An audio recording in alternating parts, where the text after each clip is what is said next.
What's up, A to Z Sports Live on this Wednesday. Glad to have everybody along. Going to get back to Titans talk today after spending yesterday reacting to the injury of Damar Hamlin and the updates that came out throughout the day yesterday. So really did enjoy getting a chance to spend some time talking about that and thinking through all of those emotions that we felt from the Monday Night Football game. But today, back to Titans and Jags, as the Titans have a big opportunity to win and get in the NFL playoffs when it comes to beating the Jacksonville Jaguars on Saturday night in prime time on ESPN and ABC. And Mike Vrabel did name a starting quarterback for the game this week, and that is Josh Dobbs, making his second consecutive start for the Tennessee Titans and his second start ever in the NFL, with a lot on the line and a lot of pressure on Josh Dobbs' shoulder. So if you did miss any content from yesterday, we do have a lot of really good content from the Titans locker room and media availabilities from yesterday up on our YouTube, Facebook, and Instagram and more. So you can go check that out. But today, we're going to hear from Mike Vrabel talking about his quarterback situation. We're going to hear from Josh Dobbs about the pressure that he is feeling on his shoulders this game. And then a little something that Mike Vrabel slid in there about Malik Willis, Zach, that kind of caught my attention. I was like, oh, okay. What does that mean? And so we'll do that. Then it's Wednesday, which means we will throw some shade. And Zach, I've got shade. I've had shade that happened New Year's Day shade for me that I'm carrying into this Wednesday. So welcome in. Hope your Wednesday's off to a good start.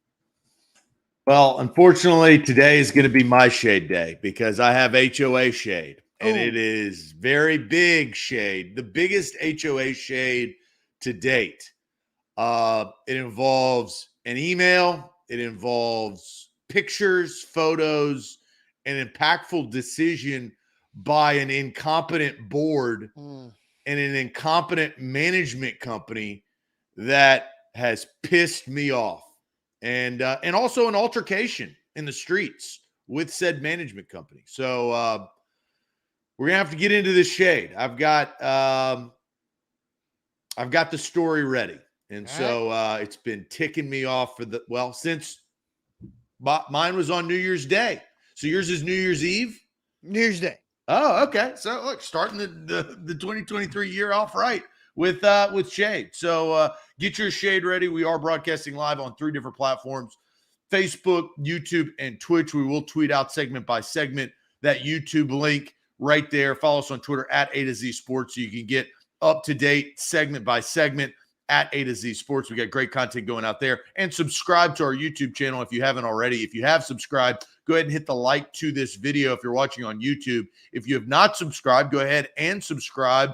That will help the algorithm get more Titans fans and more Tennessee sports fans in general across the state into this stream. And that's what we want. We want more people on the chat, and the more people in the chat, the better the conversation is. So subscribe to our YouTube channel and on Facebook, bottom left corner of your screen. Share now to public. Sharing is caring, and caring is sharing, as we say on this show.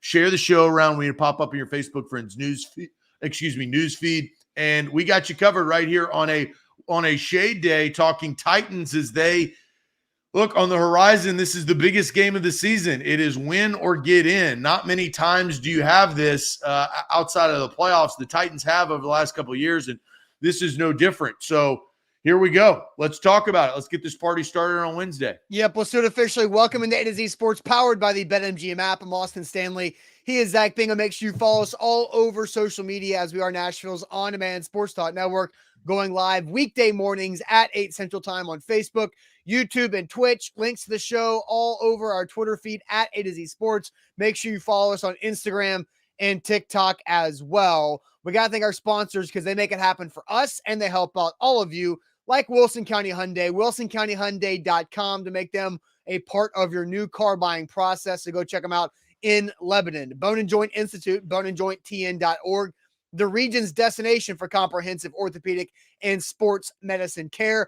Farm Bureau Health Plans. Get better with Farm Bureau Health Plans, better coverage, rates, and service. Learn more about a health plan for you at fbhp.com/ATOZ. And Hughes and Coleman Injury Lawyers, the official injury lawyers of the Tennessee Titans. If you've been injured in a car wreck, call Hughes and Coleman for a free case consultation, 800-800-4600. 100. So, Zach, yesterday, I thought our conversation was healthy, yes, with Damar Hamlin. I do want to give the Titans players and coaches a lot of credit for how they handled the locker room availability. If you want to go see that content, it's up on our YouTube channel where some of you guys are watching right now. I thought Mike Vrabel did a great job. I thought Kevin Byard talking yesterday was an interesting perspective because he lost his mom this summer, and I didn't know it was the cardiac arrest. But I did know his mom passed. And then Jeffrey Simmons mentioned that he had a cousin that passed away last month in December on a football field in a high school football game from cardiac arrest. And then Rashad Weaver, who was a college teammate of Damar Hamlin and a really good friend with Damar Hamlin, who was very emotional in that Titans locker room yesterday, talking about his friend who is still in the hospital, still in critical condition. And we will continue to keep everybody updated. A2Zsports.com. We do cover the Buffalo Bills on our website. So if you are interested in continuous updates on Damar Hamlin, we will have that on our website, A2Zsports.com throughout the week and moving forward. So, Zach, as we turn towards Titans Jags on Saturday night, primetime ESPN ABC broadcast, win and get in, Mike Vrabel did name Josh Dobbs as the starting quarterback back on Monday during his media availability to kick off this week. So let's hear from the Titans head coach. Made a decision on the quarterback? Yeah, Josh will be our quarterback. I've talked to both quarterbacks and let them know that Josh will be our quarterback for this week, and then Malik has to continue to prepare like a starter. I'm fairly confident, Malik's going to, do something to help us win in this football game, and so I just hopeful that he'll, and I know he will, continue to prepare like he has and continue to improve throughout practice. When you look back at the film, what did you see from Josh that you liked, whether it be operationally or just his play that led to this decision? Well, I think that there was, some good decision-making. I thought he was decisive. I thought he did a nice job progressing through when we gave him time. In and around the line of scrimmage and coming out of the huddle and just getting us into the right football play. And, thought he tried to take the opportunity and run with it and lead. And I think he gives us the best chance right now.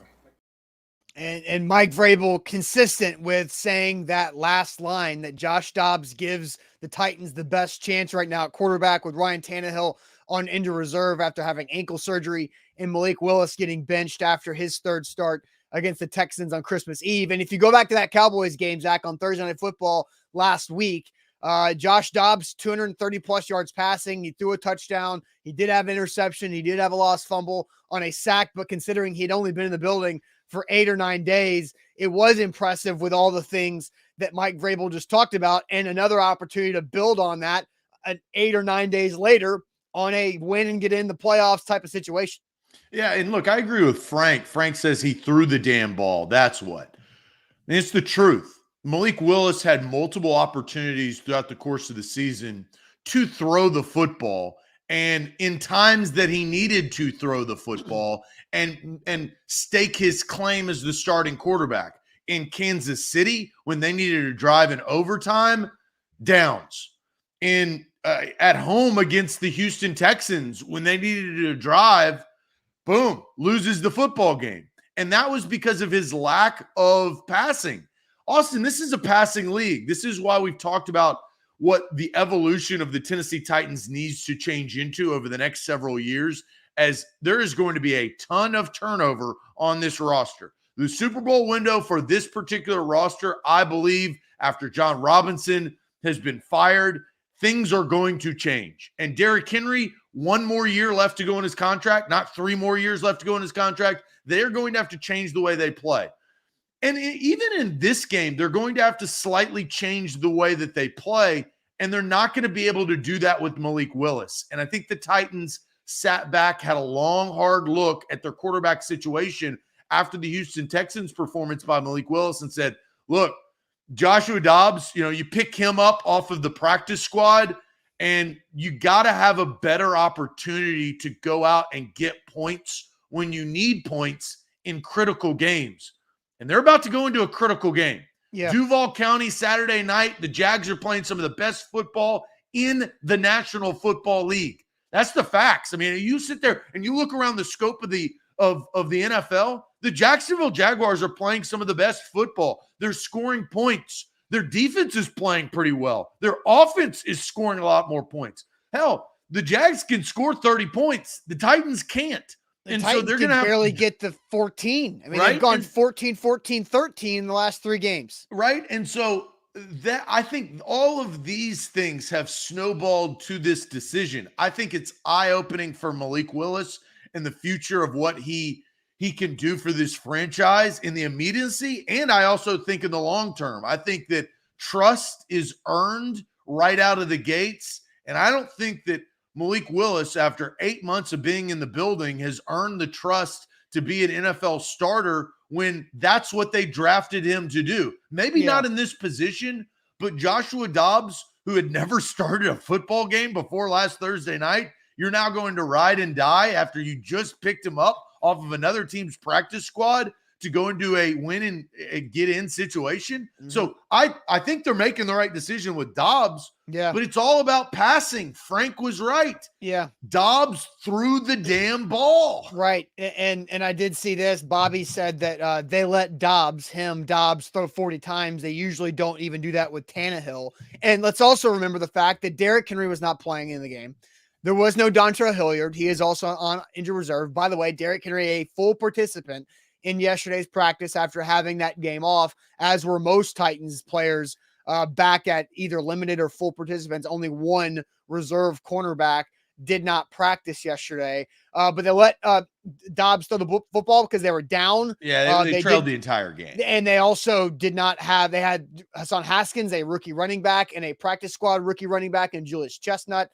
So I did see some more. Joey says too bad they only let Malik Willis throw it 10 times a game. Well, he had Derrick Henry, and Malik won't throw the ball. Like, you go, like, when I mentioned this after, or during the Dobbs conversation around that Cowboys game, is that I remember the Baltimore Ravens playoff game when Mike Vrabel benched Malik Willis and said after the game, in the preseason game against the Ravens, that Vrabel said, well, you got to throw the football. And he wasn't making the reads. He was running with his legs instead of throwing the ball. So they know they have to get the ball out quick with this offensive line. And Josh Dobbs is the better of the two options right now at quarterback for the Titans. It's processing.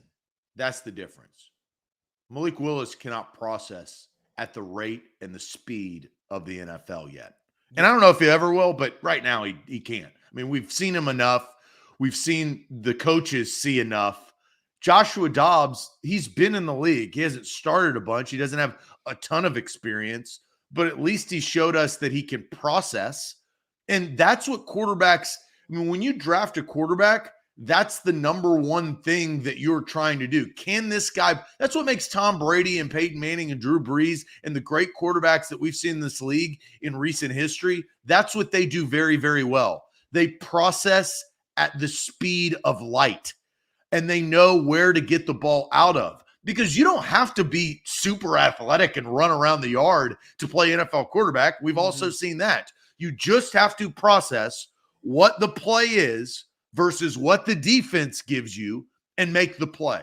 Malik Willis is not very good at doing that at this particular time. And Josh Dobbs, with what they have on their roster, Josh Dobbs just does that better right now. Yeah, he absolutely does. A to Z Sports here live on this Wednesday. Let's go ahead and ask this question, Zach. What is your confidence level in Josh Dobbs to lead the Titans to a win over the Jags, which would get the Titans into the NFL playoffs? What is your confidence level in Josh Dobbs to lead the Titans to a win over the Jags on a 1 through 10 scale? Zach, I'll let you tell everybody about Farm Bureau health plans. Yeah, FBHP.com is where you need to go to get your health plan. I got my health plan at the beginning of 2022. I'm carrying it on over into 2023, and I'm really glad that I did. It really changed the way that I look at my health plan, because my previous health plan was more expensive. My previous health plan wasn't as good of a plan, and it didn't help me, in dental and vision. And that is key. So your health plan has a lot of different steps, and Farm Bureau Health Plans has given me those. It was a quick health assessment. once they did that, I got a quote, I got my rate, and man, am I happy with it. Visit fbhp.com/A to Z. You can do this at any point in time. You can give them a call. You can talk to somebody on the phone like I like to do, right? I can email. I like communication. And that is one good quality of Farm Bureau Health Plans of Tennessee is they are good communicators. When I put my receipt in, I had to email somebody. I immediately got an email back, and I actually checked this, 54 minutes.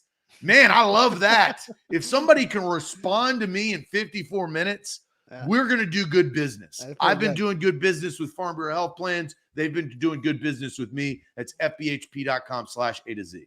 Hey, good business with BetMGM too, because they give you options and offers when it comes to your sports betting. How about this? Download the BetMGM app. Use our code ATOZ Sports. You get a risk-free bet on pro football up to $1,000. It's a great way to join BetMGM. Have a happy new year with BetMGM like Zach and I have been doing for the last couple of years. So BetMGM, download the BetMGM app. That code is ATOZ Sports. You make your first deposit, and your first bet on pro football is risk-free up to $1,000. Visit BetMGM.com for terms and conditions. 21 or older. Tennessee only. New customer offer. All promotions, subject to qualification, eligibility requirements. Rewards issued at knowledgeable for bets to start credit. For bets expire 7 days. For problem gaming support, call Tennessee Redline 800-889-9789. Zach, I'll send you to the chat. What is your confidence level in Josh Dobbs to lead the Titans to a win over the Jags, which would get the Titans in the playoffs as AFC South champs for the third year in a row? On a 1 through 10 scale, where's everybody's confidence at right now? So I think it's a little bit all over the board. Travis says 3, Lott says 3, Brock says 7, Orlando has a 5.5, so just over the fence in confidence in Dobbs. Guy says 6, Andrew with the 4, 4.7 from Titans Kyle, 6.5 from Daniel. Sam goes 5, Jay 2.8. Mr. Jones is off the Richter scale at 11. Tighten Up says 5. Got a couple of 7s coming in from T and Michael. 8 from Cioto. Dom says 4. Jonathan with a 5. Allah goes 4. Joseph says 5. Stephen King goes 4.4. But I hope they lose. And that's a conversation that we'll talk about later in the week of losing versus winning and the repercussions against the Jacksonville Jaguars moving forward. Ronnie says 5.5. Brad says 5. Caleb 6.5. Brent 5. 7.5. So, I mean, they're all over the board and more are coming in. Trey goes 6. Alex with a 4.5. Deshaun Washington with a 6.5. But they're all in that like mid-range, right? Yeah. From 6 to 4, somewhere in between. So not a ton of confidence, but I didn't see a ton of like 1s or like, doom and gloom, which is, if you look at like the structure of the roster and all of the injuries going into this football game, after already losing to the Jacksonville Jaguars, or after already losing 5 in a row, I'm actually kind of surprised that we didn't see more 1s and 2s. Austin, what is your number? And let me reread the question, which is, what's your confidence level in Dobbs to lead the Titans to win over the Jags on Saturday night? So, it's tough because this is it's not an easy answer. It's a complicated answer because we saw Josh Dobbs against the Cowboys 8 days in the building with no Derrick Henry, with only one starter on the offensive line, who was Aaron Brewer, and I guess technically Dennis Daly. And then throw for 230 yards and score a touchdown, lead a drive, had a couple opportunities, and made some mistakes, right? And made some bad throws, but made some good plays and nice plays. And then I remember what the Titans were able to do in the first half offensively against Jacksonville the first go around, and they gained 230 yards in the first half on offense. Now they had 2 turnovers that ruined scoring opportunities, and that was with Ryan Tannehill and Derrick Henry. And so I think the Titans will be able to move the ball to some extent against the Jags. My confidence in Dobbs, I think 5.5 is fair, because I don't think it's fair to Josh Dobbs to be overly confident in him to win this game. I just don't think it's realistic to expect a quarterback like Josh Dobbs, who's been in the league for 6 years and only making his second start. He's bounced around for a couple different teams, right? He was drafted by the Steelers, went to the Jags, then went back to the Steelers, then the Browns and the Lions, and now he's with the Titans. I don't think it's fair to expect him to win. And so be surprised if he wins. But I feel like Josh Dobbs can do enough to have the Titans to be within striking distance to win the game. So I'll say 5.5 out of 10 is my confidence level in Dobbs. Now, if I wanted to bring a confidence level in Malik, it would be a lot lower than that and maybe cut it in half because of what Malik Willis has not been able to show us with throwing the football. The Titans are going to have to throw the football and make plays through the air to win this game. They can't expect Henry to go for 200 plus, score 3 touchdowns on 35 carries. They have to throw the ball to win, in my opinion. Malik, I would be a 1. That's I was about to say 2.25 is probably too high. I would be a 1, and Yeah. that's generous. I mean, I don't want to get ahead of myself because it's Wednesday, but there is a recipe to win this game. And I know what it is. The Titans know what it is. The problem is they haven't been able to execute that recipe in the last 5 games. So can they win? Yes, they can. They have the formula. They know what to do. It's just, can they do it with the players that they have? Joshua Dobbs, I'm on the other side of the fence. You're at a 5.5. I'm at a 4.5. I think Joshua Dobbs can. The likeliness, his back is up against the wall. The pressure is at an all-time high. It's in Jacksonville. Jacksonville's playing very good. Jacksonville's offense scores points. Here's the reason why I'm at a 4.5. I just don't believe that the Titans can score enough points. And that's my fear. And you said, Austin, 5.5, if the Titans, Joshua Dobbs can get them within striking distance.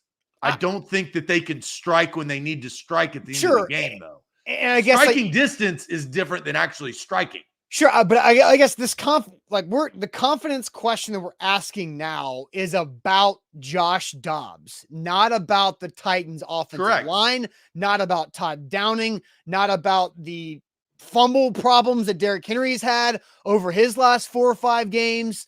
It's about Josh Dobbs. And I think when I focus it in on Josh Dobbs, I saw what 8 days in the building looked like on a short week against the Cowboys, who have an incredible pass rush, and the offensive line for the Titans is the worst in football. And I still think Josh Dobbs, if he played at that level against the Cowboys, what can it look like 9 more days after that? And how much more can they do? Because we saw the close-ups and Dobbs audibling at the line, making calls, and Vrabel talked about it earlier in the show, the clip that we played, of getting the Titans in the right play at the right time. I think Dobbs will do and can do his part to get the Titans in striking distance. That's where the striking distance comment comes from me.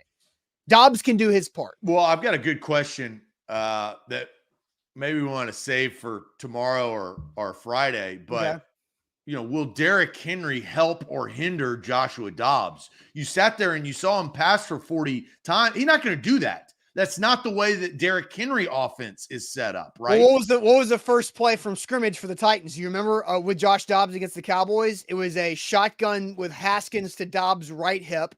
It was a fake zone read, rolled Dobbs out to the right. He hit Chig in the flats for a 10-yard gain. Yeah, has that ever been a first play when Derrick Henry's been a starter? No, typically that first play was an Arthur Smith play where Tannehill was under center, fake run to the left, roll boot Tannehill out to the right, hit Jonnu Smith for 10 yards, or Tannehill runs for 11.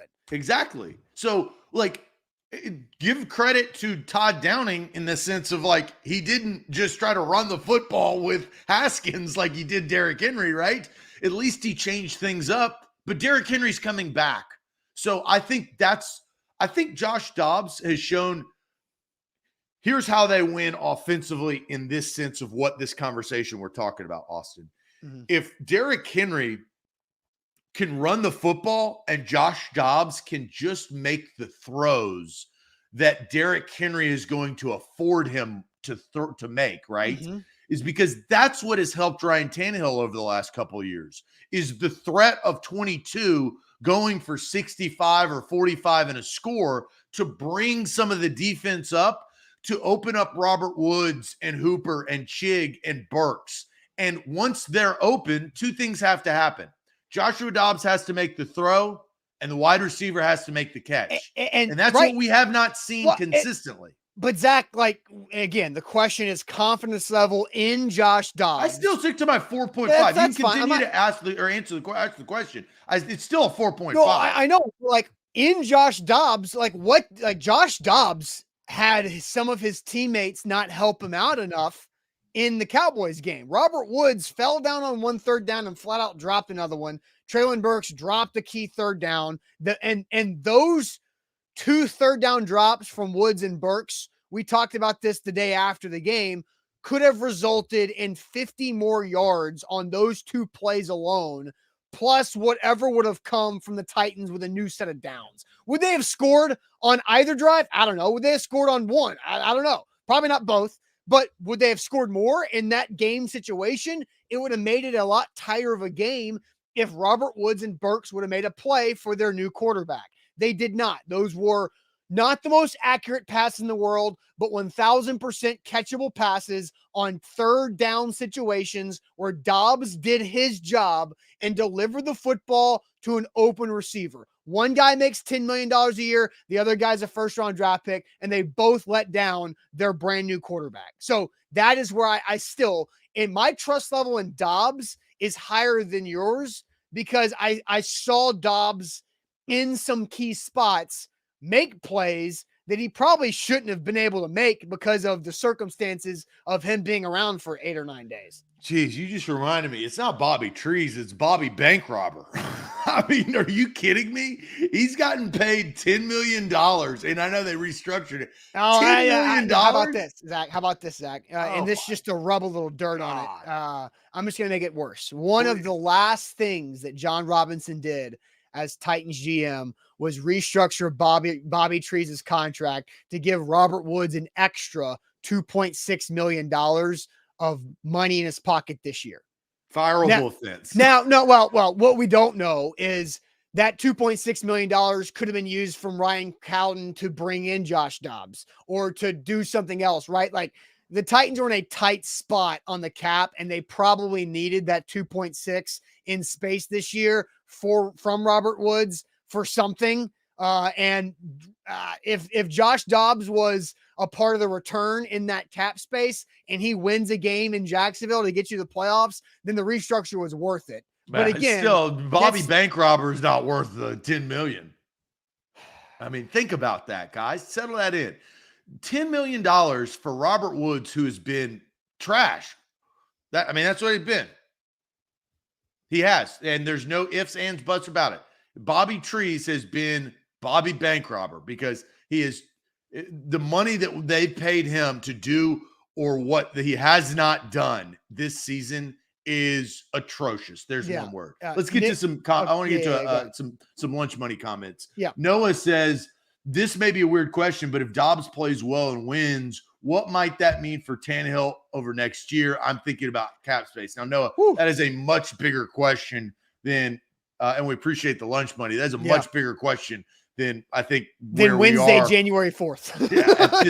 At this juncture. Yeah. But I do think that it is, it warrants the question because of what it is. John says, with some lunch money, Henry is the Titans' greatest weapon, but he also is the Achilles heel.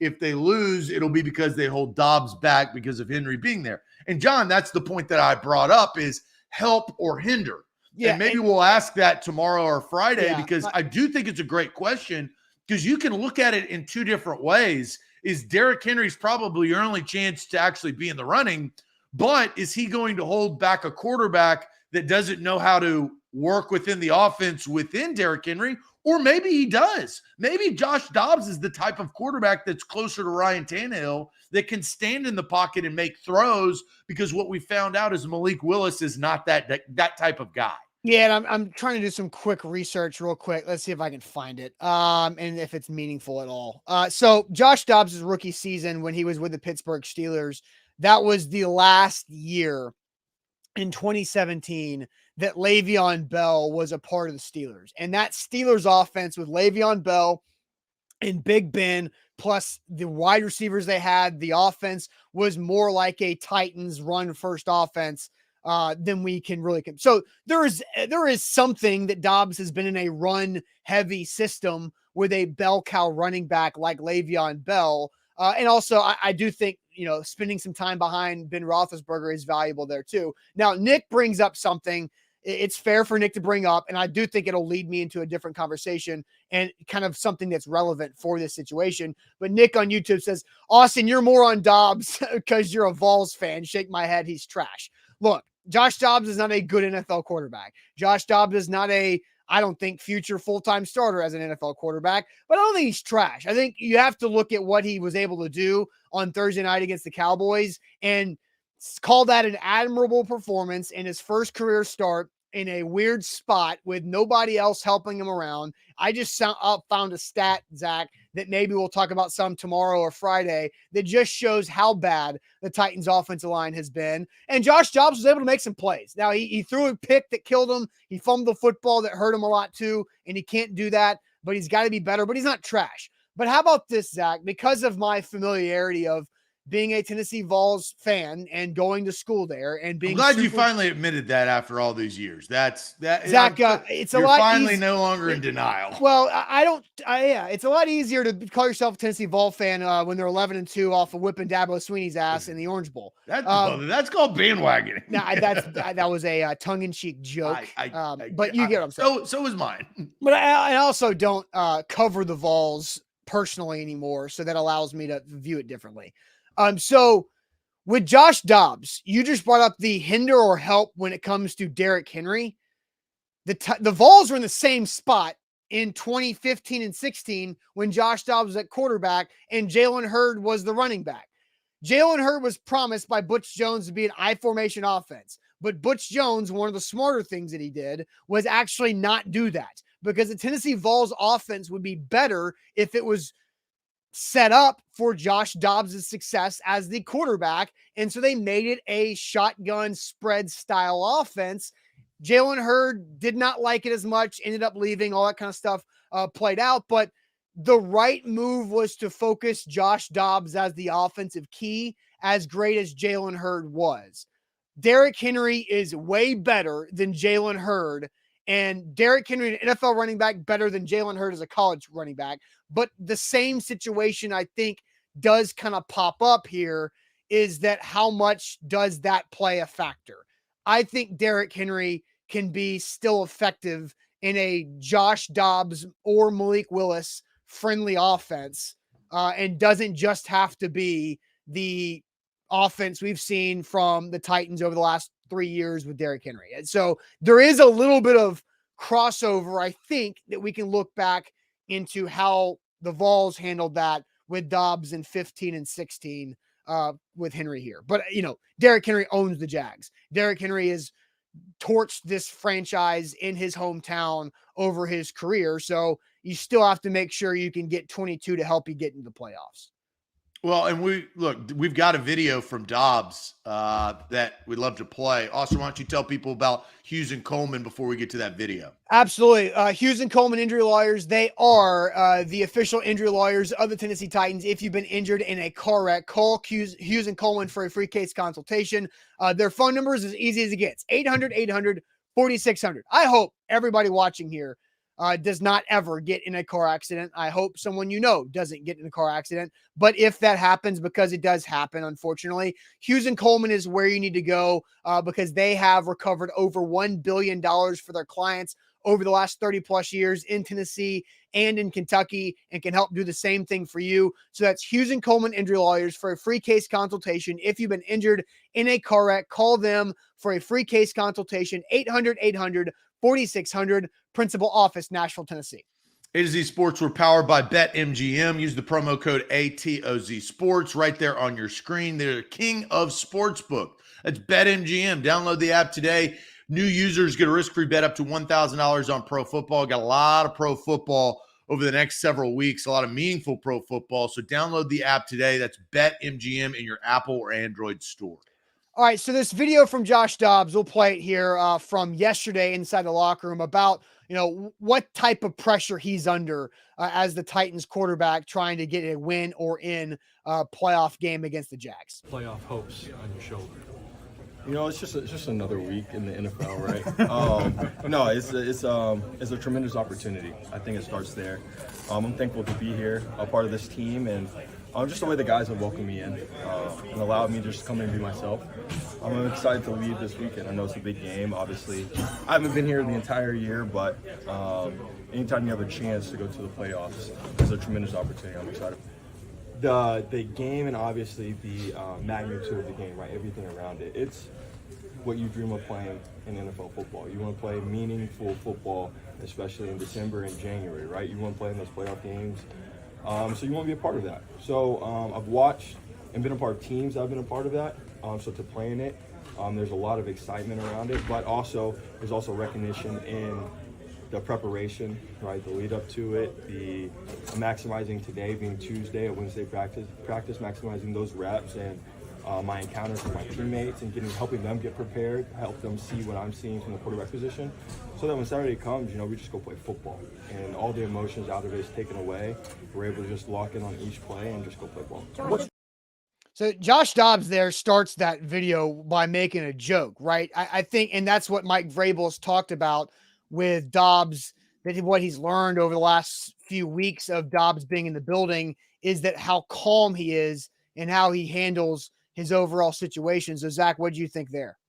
Well, I think, we had a commenter earlier say, what is this going to mean for Dobbs if he wins? Well, this is a tryout for Joshua Dobbs. This is prime time. Look, the Cowboys game didn't have Derrick Henry, didn't have Jeffrey Simmons, didn't have Danico Autry, didn't have a lot of players that could have played in that game. Now this is for all the marbles. That's why they put this on Saturday night. This is a tryout for Dobbs. I think he understands the meaning of this game, but it's not necessarily only the meaning for the Tennessee Titans' future of making the playoffs. This is a meaningful game for Joshua Dobbs to see if he can actually play NFL football on a big stage and beat Trevor Lawrence. It looks like Austin bowed out. I think he's got some internet problems. But, you look at that and you say, what's going to happen? I think this is huge for, the Tennessee Titans. If you look at Joshua Dobbs and what this means for him, number 11 can go out and he can prove a lot of people wrong. I mean, his first start was last Thursday, which is wild. Now he's sitting here and he's on the biggest stage of anybody, the biggest stage on Saturday night, and he's going to get to showcase that. He gets Derrick Henry back. He gets Jeffrey Simmons back. He also gets Danico Autry in a defense, and I think he also gets a team off of a 5-game losing streak. I do think that there's benefit in the sense of I think this team wants to win. Now, should they win? I think that's a whole nother conversation. Like, should they win and what their draft position should be is completely different than what Mike Vrabel and this team wants to accomplish. I think they want to prove themselves right and a lot of people wrong. If you look at what this Titans season has represented, the ups and downs, they were at 7-3 at one point, and then all of a sudden they've lost 5 in a row and kind of a little bit more of a laughing stock of the NFL. That will all kind of disappear if they're able to beat the Jacksonville Jaguars. And they can. I mean, we sat here and talked about they have the ability. They absolutely do have the ability to beat the Jags on Saturday night. I think it will. The Jags are playing much better football, but the Titans are capable, and they've been in these situations before when they've been, and this is probably when the Tennessee plays its best football, is when they are counted out. That's when usually they rise to the occasion and they surprise people and say, well, that's a Mike Vrabel-led football team. What do you know? That's a drag-it-out dogfight at the end of the night, and they win. And so I'm at a 4.5 from Josh Dobbs of the earlier question, but I think what we saw from that video of Josh Dobbs is his demeanor. I mean, he's a very intelligent guy. We all know that. But his demeanor, I feel like, can help this football team in a situation that they're coming off of a 5-game losing streak, and they are in a must-win situation. 6-game losing streak. But, and also, like, how much – I forget about the Cowboys because It was meaningless, but yeah. but they lost. You're right. But how much does Josh Dobbs' demeanor in the huddle, in the locker room, of being calm in this situation make his teammates feel? You know, Derrick Henry is a leader for this football team. He's going to play on Saturday against the Jags. He's ready to go.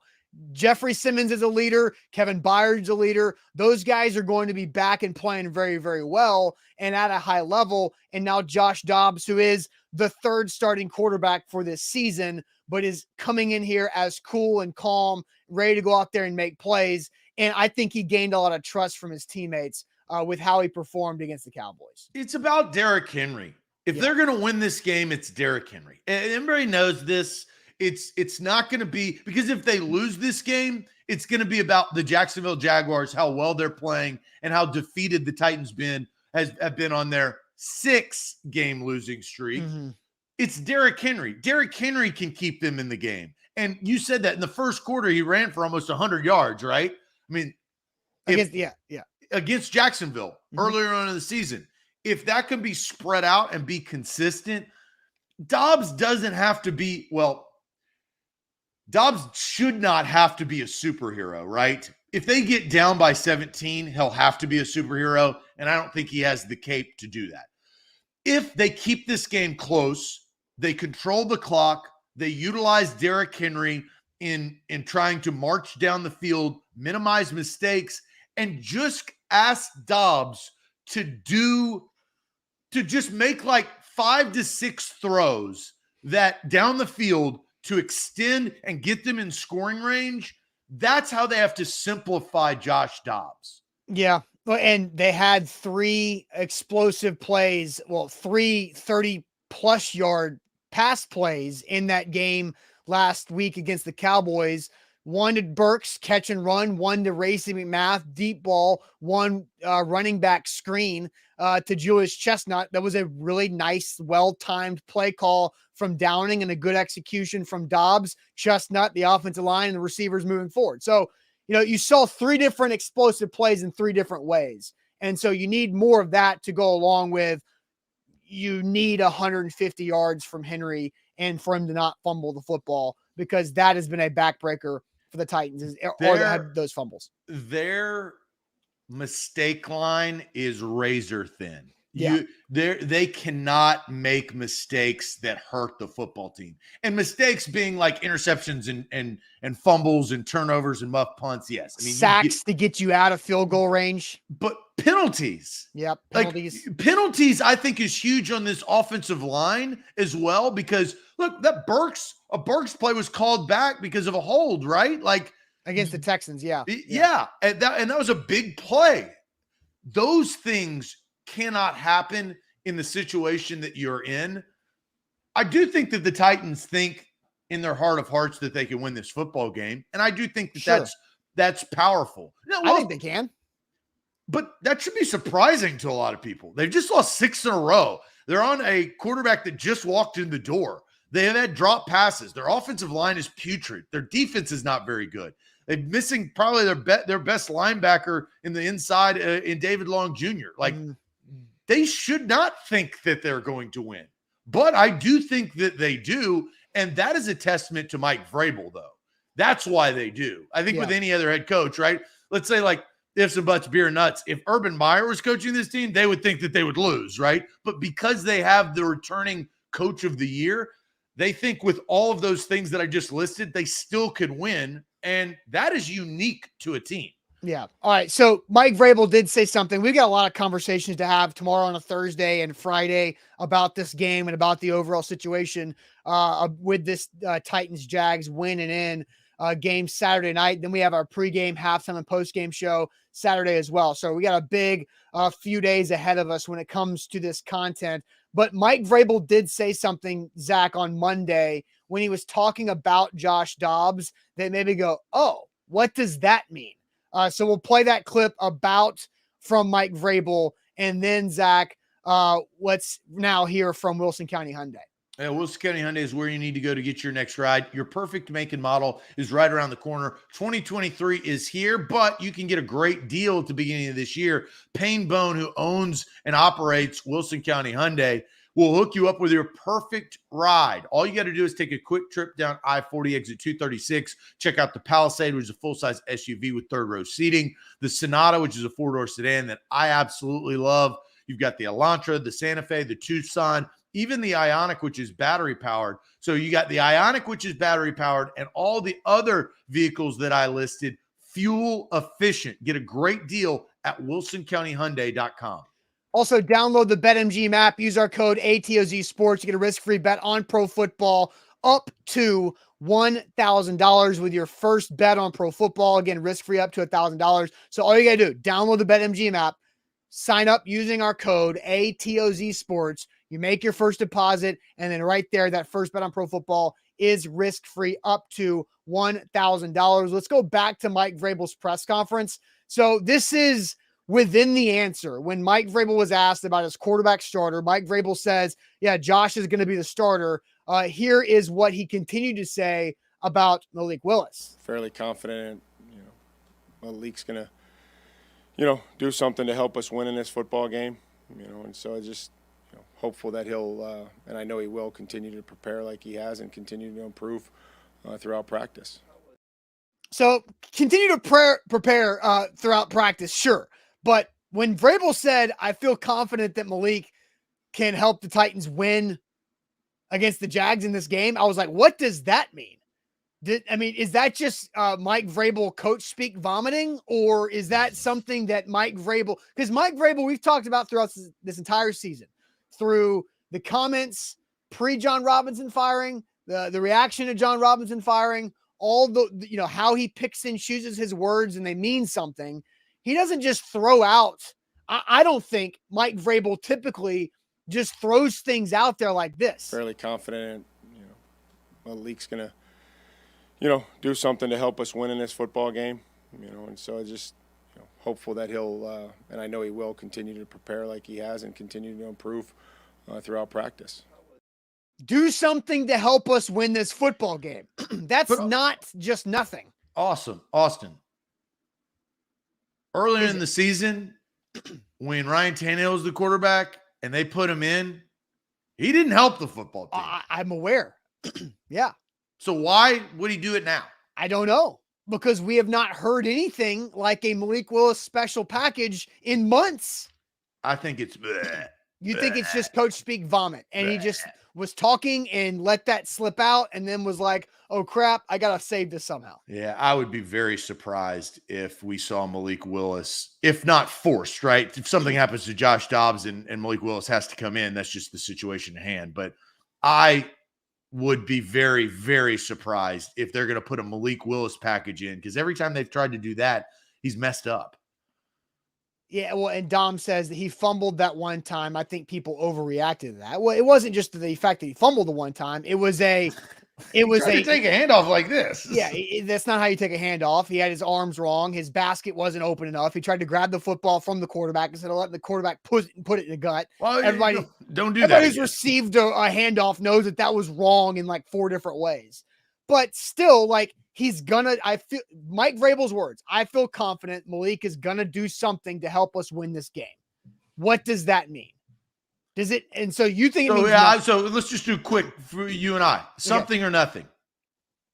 I think it's something. I think it's something because there are no tomorrows, right? This game, there is no tomorrow if you lose it. So you don't want to cost your team by putting Malik Willis into the game and making another mistake. I agree. And is there anything to Malik Willis having real in-game experience now compared to him not having it when they were trying to do the cute stuff earlier in the year? No. He's not very good. I'm not saying he is good. I didn't say you said he was very good. He's not very good.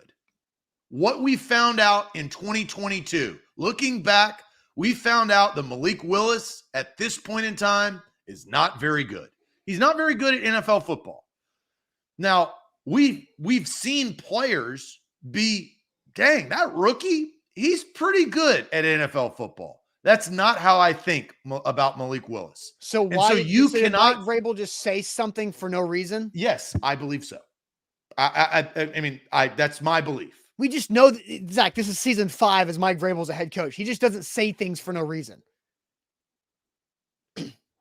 We're happy to have Malik on the team. I don't actually believe 100%. No, but there's a reason for that comment. The reason for that comment is to say the right thing publicly. But look, Mike Vrabel is not perfect by any means. And when you're put in a position, when you're asked a bunch of questions at a press conference, you don't say 100% everything truthful and really what you mean. You protect your team and your franchise. And Mike Vrabel is probably at the best at doing that. If they put Malik Willis in and he screws up, what is that going to do setting up for the future? Just continuously put him in positions to win, and he's lost. And let me be clear. I don't think not very good. Just because I say I think this is something from Mike Vrabel, not nothing, doesn't mean I think that something is a good thing. I don't think it's a good idea to put Malik in a situation like that, again, based off of what's happened this past season. But I don't think Vrabel just said that. Yeah, well, maybe Jimmy's right. Maybe Vrabel meant to say Dobbs. Let's play the full video. No, we don't need to do that. No, okay. You could play the ending and know that he. Well, it doesn't really matter. Okay, again, I think there's something to it. I think when Mike Vrabel says, "I feel confident Malik is going to do something to help us win this game," that's the quote. I feel confident that Malik is going to do something to help us win this game. That's what he said. I know. Dobbs, I don't think that it's going to happen. He may have said that. But I do not believe that that's going to happen. I do not believe that we will see Malik Willis in a package or on the field on Saturday night unless he is forced into that based on injury or circumstance. Yeah, equipment malfunction or injury to Dobbs, and that's the only reason why Malik will be on the field. Yeah, I think Jared's kind of right. It's just political nonsense. Timothy, it's BS coach speak. It's okay. Everybody does it. But Malik Willis is not very good. Right. So why would, if we all know that, the Titans have told us that they know that by him not starting for 2 consecutive weeks, they know that he's not very good. I don't expect them to put a not very good player in on their own terms. The only reason why I think there's something to it is because it could be the last day at school. And the last day at school, if you got nothing to lose. What? Yeah, you do. You have everything to lose.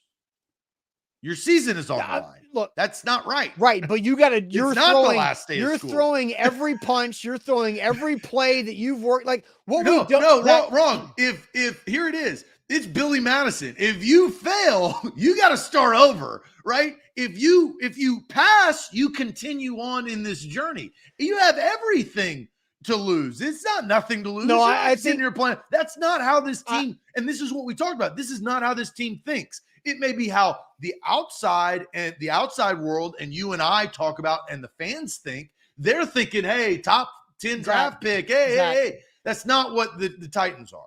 Zach, the Titans have their third quarterback starting. They have an atrocious offensive line because of injuries and other decisions. They've got 6 consecutive losses. Their starting quarterback's on IR with 19 of his other teammates.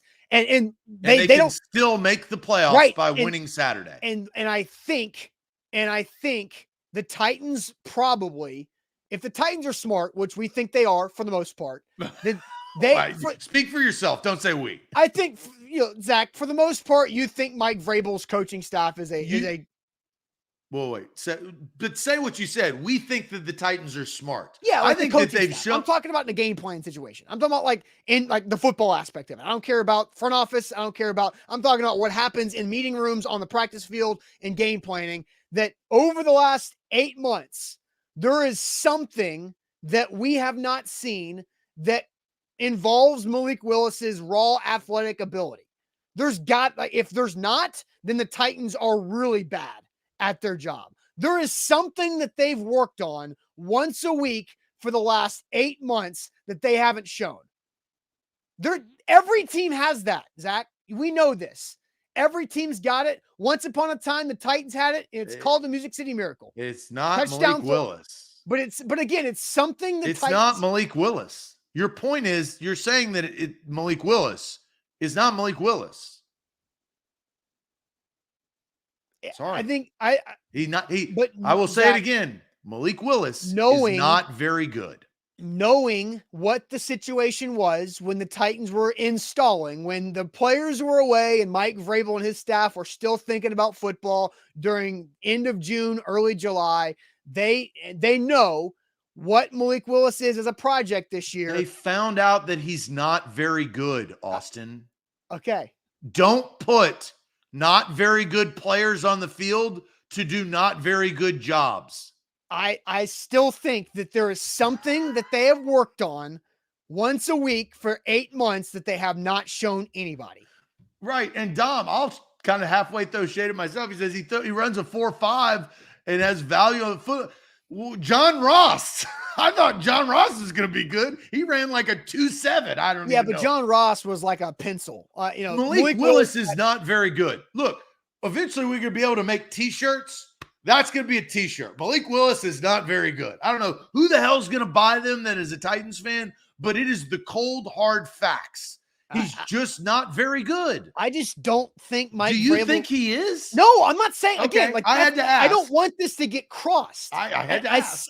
Zach, I clarified this minutes ago. But I know I needed more clarification. I don't want this to get crossed. I don't think using Malik Willis in a special situation is a smart thing to do. But Mike Vrabel, what I also know from watching his press conferences and being around him and covering the team for the last 5 years that he's been the head coach, is he doesn't just say things like, I'm confident Malik Willis is going to do something to help us win this game.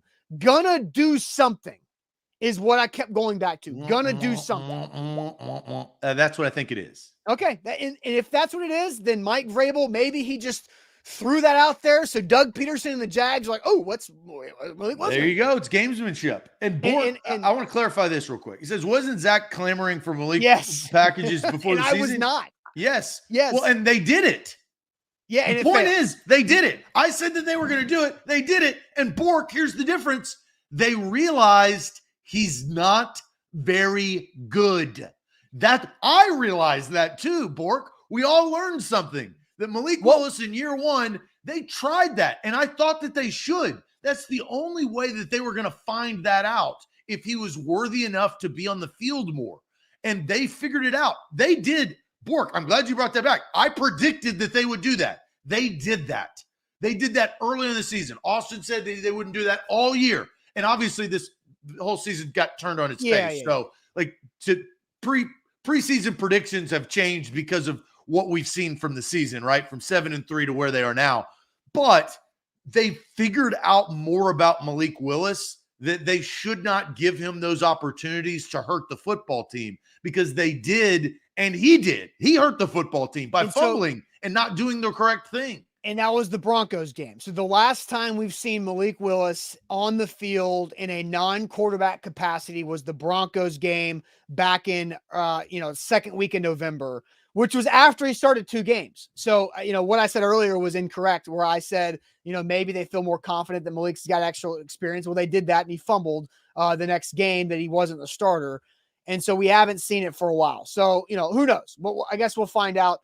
That's the best thing about it. All right, Zach, let's get to some throwing shade here to wrap up this Wednesday show. We always throw shade on Wednesdays, and for what it sounds like, both of us had shade-worthy experiences to kick off the new year on New Year's Day. So we're going to hear about it and get your shade in the chat too. But first, let me tell you guys about the Bone and Joint Institute, boneandjointtn.org, the region's destination for comprehensive orthopedic and sports medicine care. Whenever you get hurt in life, you have to know who to go to and who to trust. And that's the folks in Franklin at the Bone and Joint Institute. They are the region's destination for comprehensive orthopedic and sports medicine care. And region means all of Middle Tennessee, Northern Alabama, Southern Kentucky. If something happens in sports, rec sports, if your son or daughter gets hurt in youth sports, if you get hurt doing anything else in life, Bone and Joint Institute, they can help you out. They're fantastic at what they do. They've got all the bells and whistles at their facility in Franklin and beyond, boneandjointtn.org. AZ Sports, we are powered by BetMGM. Download the app today, right there on your screen. Use the promo code ATOZ Sports. That's ATOZ Sports, all one word. They've got you covered when it comes to betting on football. Pro football, new users get a risk-free bet up to $1,000 with that promo code. That's all one word in the promo code tab when you sign up. ATOZ SPORTS. Let's get to Shade Time.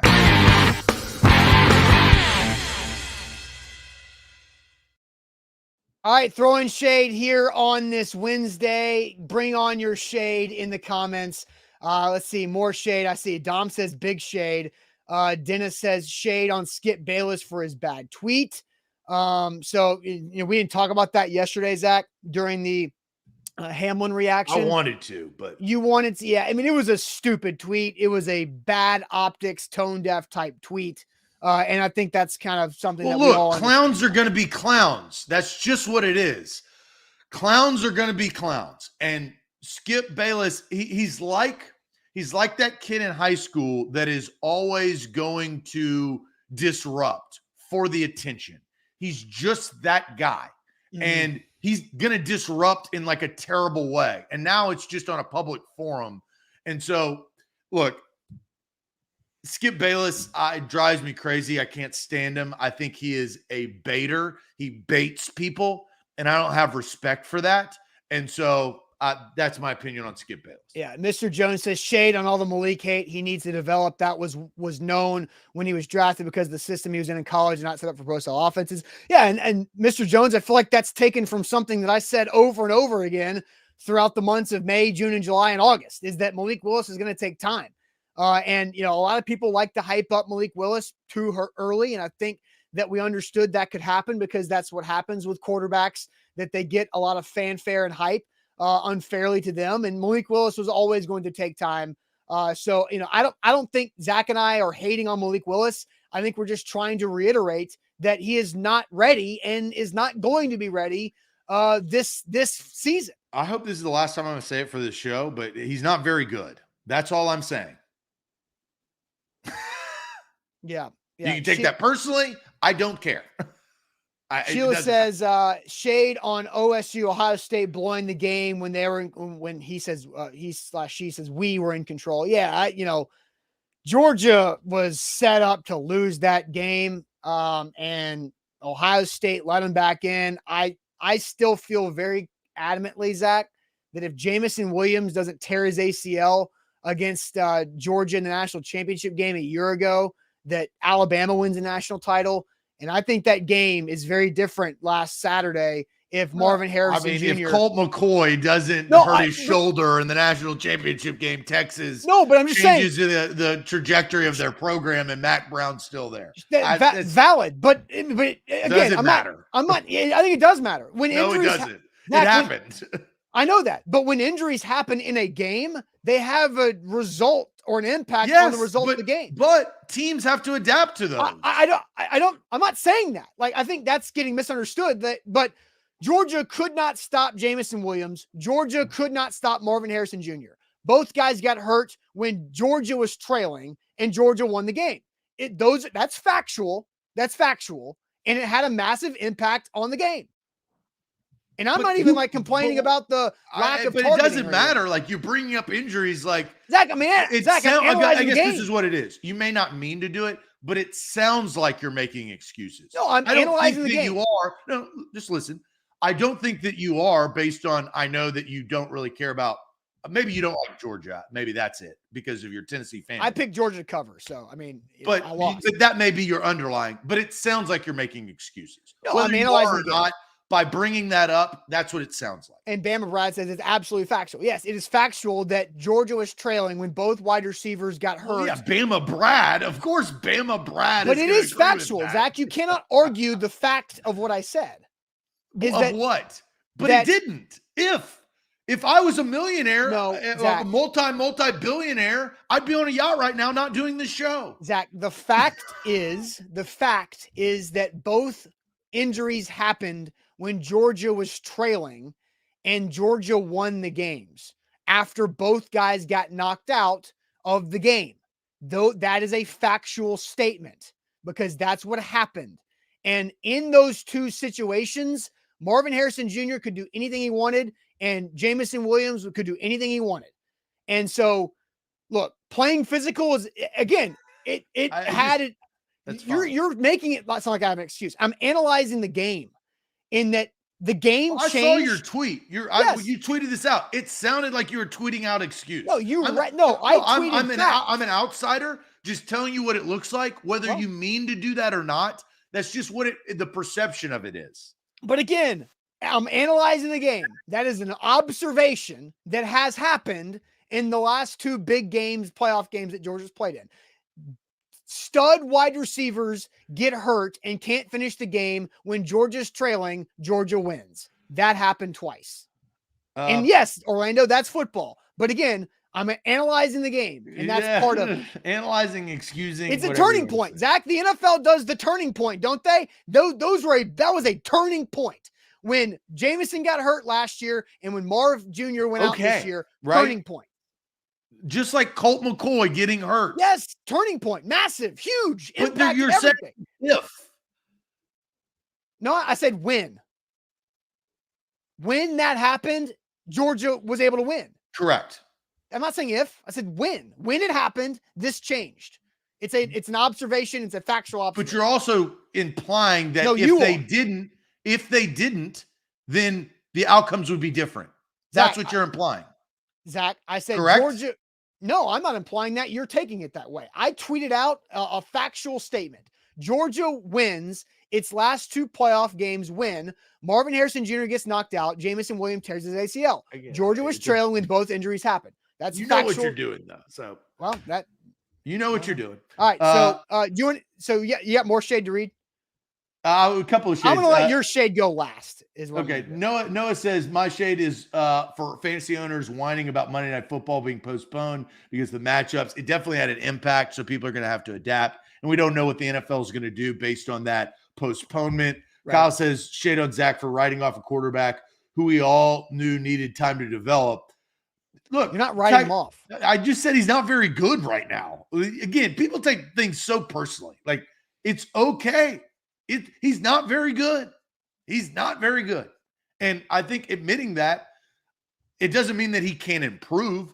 You could probably say Josh Allen was not very good his rookie year at throwing the football because he kept overthrowing his wide receivers. He turned into, a stellar quarterback who is tops in the league. What's your shade? My shade, Zach, is on the establishment Chipotle. Chipotle is something you keep going back to the well. Have you had shade on them before? Yeah, I have. But I don't go to Chipotle often. Chipotle is I'm in a bind. We need a meal that's somewhat healthy. You can eat healthy Chipotle that's quick and it's easy to go get. There's 2 Chipotles around my house. I can go to them at a snap of a finger and get back in a bind of a time crunch. So January 1st, bind of a time crunch where we had plans that evening and needed to get a meal in before those plans. So the thought was, I'm going to go run to Chipotle, get a meal, come back home, we'll eat it quick, move on to our plans, right? And when I arrived to Chipotle, they have signs on their doors saying that they are taking no in-person or in-dining orders. It's only online orders and app orders only. I just think it's ridiculous that Chipotle continuously finds themselves in situations where they cannot take somebody's order in their store. And because now, if I'm going to order on their app, I've got to pull it up, go through the process, and then wait there for 15 or 20 minutes for them to make my order because there's 15 other people in front of me who are having to do the same damn thing. When it would be so much easier for them to make the orders in real time as people walk in. And so what I had to do, time crunch, I just had to walk out. I had to go to the grocery store and just grab some stuff so we could put together something real quick and eat before we had to go to our plans. So like Chipotle, I don't understand that philosophy. And I'm not in charge of running a fast casual business or whatever the hell they're called, but it just doesn't make sense to me. And that they shut down in-person orders just because they need to. Do you not understand why they're doing it? It's the phone. I mean, because people do that, right? They order through their phone. They want you in their system. Once they have you in their system in 2035, which is going to be a lot different than 2023, you're already in the system. And that's how you're going to order. There's not going to be a person in there making the damn thing. It's going to be a robot. And you're going to walk in there and you're going to have a screen where you sign in on your Chipotle app, or you can go to a monitor, you order it, you sit down, you don't talk to a damn person. That's why they are in the process. You're in a transitional mode. I'm not shading on your shade. I'm just telling you, you go, I don't know why. That's the reason why. It's this Chipotle. It happens like that when they get overwhelmed. No, it's wrong, because Chipotle will only run deals on their app. You could only order, like when they came out with their quesadilla. Do you remember that? No, I don't pay attention to Chipotle that often. Well, it's marketing. It's marketing. I'll tell you. They came up, they revealed their quesadilla. It was a huge deal. Well, you could only order it on the app. That's the process. They're in transition mode. It's, as I talk about, herding cattle. You got to get them into one pasture and you got to get them into the other pasture. They're trying to get you into the app pasture. Well, it's all it's doing is pissing me off. Yeah, that's what cows go through. Because they're ticked off. They don't want to go in that pasture. Because you know what is also not reliable? And I don't try. So I have trust issues with Chipotle because whenever I order on the app, they mess things up or they prepare that. Like I do crap. not. I agree with. Like, I think. And so why I want to order in person at Chipotle is so I can watch them make it. I agree. I 100% agree with that. But you're at the mercy of that fast casual conglomerate. Yeah. So there you go. That's my shade. Zach, what is your shade? Well, I'm at the mercy of my homeowners association, which kill me now. That's been how I felt since this process. So I received an email on New Year's Day. I guess it was Saturday. So it was New Year's Eve, excuse me.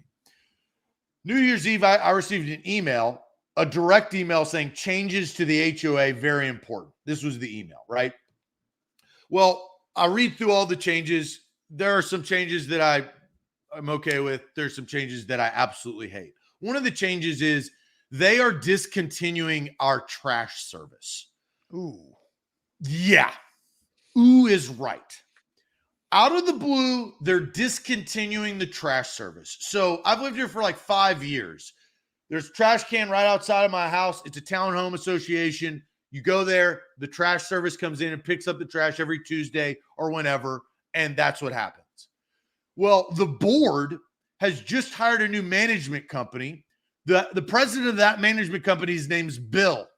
The president of our HOA association is named Jim.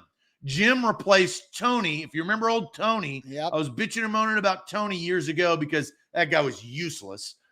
And so they've discontinued the trash service. They now expect, mind you, in this townhome association, there is like 120 units. Okay? So the trash service comes in and like it's valued. So I pick up the phone and I call Bill. I find Bill's number on Christmas or on New Year's Eve. And I rip Bill a new one. And I start asking him questions. What the hell is going on? Why are you doing this?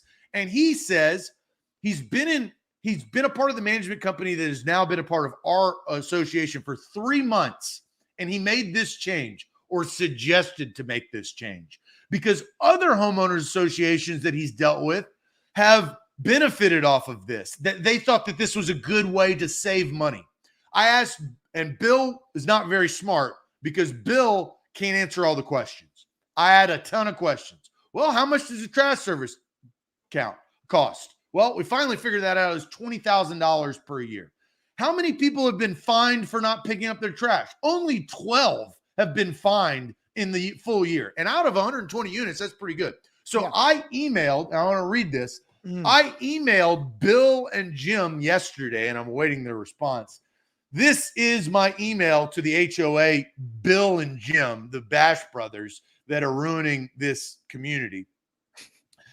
Let's start out with this email. So, and the top is cut off, so of course that's going to happen. The email says, had a chance to talk to Bill on Saturday for a good amount of time about the terrible decision made by the board to get rid of our trash service. I believe this is the worst decision made by HOA since I purchased my home almost 5 years ago. And Tony was running the show for most of the time, so that's saying something. What are you guys thinking? $20,000 per year for a service that helps the community is extremely valued. Now this community is going to be wrecked with trash. Bill, I also put you responsible for helping with this decision by suggesting that this is something that happens at other HOAs like your own, as we discussed on the phone, because we talked about it on the phone. I digress and go on to say this decision needs to be reversed and needs to be soon. It's January 3rd. Take a look at this disgusting dumpster, and I have pictures to show you. This is because the board's bad decision. It's only going to get worse. For the number of units we have, this is an uneducated move. The change also said that if I wanted to spend $20 extra per month myself for trash service, I could put my trash bags in front of my front door. You don't think squirrels are going to have a field day with that on top of how it looks? Ridiculous. So then my last line is this. And I attach the photos. I say, as you can tell, I'm not happy. Want to talk to the two of you and how this needs to be fixed ASAP. Photos of the disaster you created on 3 short days are attached. So, Austin, I walk my happy ass down to see what the dumpsters look like after 3 days of this decision. Look at the dumpsters. Look at what has happened to the dumpsters after this terrible decision by this HOA board. You can't even use them. No. So this has pissed me off to no end. And so here's my altercation in the streets. I'm walking my good friend Tux yesterday when, what do you know, old Bill drives up. And Bill randomly asked me a question like where to go. And he doesn't realize that I'm the SOB that talked to him on the phone for 45 minutes on Saturday. So we have words, and I'm basically like, Bill, this is your fault. You made this happen. You are at fault, and you're a disaster. And I hope your ass and this management company gets fired sooner rather than later for the abomination of what you've done to this community. He's coming in here not knowing a damn thing about what we are. And so, Austin, this is sad but true, but I'm going to move. I'm moving. So this is the year that I will find another house. I'm going to rent this place out, and I'm changing. Let somebody else deal with it. I'm letting somebody else deal with Bill's BS. Ugh. And so I'm waiting on a call back from Bill and Jim. Jim's the president. I've dealt with Jim before a little bit over the last 5 years. And so we got to get this fixed because it is terrible. And it is changing the structure of what this community was built on by some random dude named Bill. Oh, and Chris, great question. I'm glad you brought that up. I pay $315 a month. On top of every effing unit in this place, which is 120. Let's do some quick math. Math on air with my calculator, my trusty calculator. We got 315 times 120. That's $37,800 per month, which equates to $453,600 per year. And you're telling you're dumb. Oh, I'm pissed. You're telling me that you can't spend $20,000 on trash service? It's a trash decision. I am heated. And this is not going to go unnoticed. I got to create a community uproar about this. And so this is the situation that I'm involved in. So I will update you once I speak to Jim. This is a process, but I'm ticked off. So shade. So to wrap things on a bow, shade on my HOA. Well, I feel like we're starting yet another year with a follow-up shade that you're going to have. Last year, it was the parking situation. And then this year, what happened? You got that stuff done too. So This is going to be a harder uphill climb because this yeah. is democracy, right? Now I've got to get the votes. Steven so- says you get an award for the most passionate shade. I'm not here for an award. I'm just here to be real, and that's how I feel. All right. Well, that'll wrap it up for us on this Wednesday where we always throw some shade. Don't forget, the Titans are back on the practice field again today. Sam Phelan, A to Z Sports Titans reporter, will be at the facility getting content for you guys to go up on our YouTube, Facebook, and Twitter, Instagram, everywhere. So make sure you like the show before you go. Also, make sure you subscribe to our YouTube channel if you have not. We're growing. Thanks to everything you guys are doing for us. So keep us up growing there. And Buck Rising will be live tonight, A to Z Sports Primetime at 8. We'll talk to you tomorrow on a Thursday. Appreciate it as always. Adios.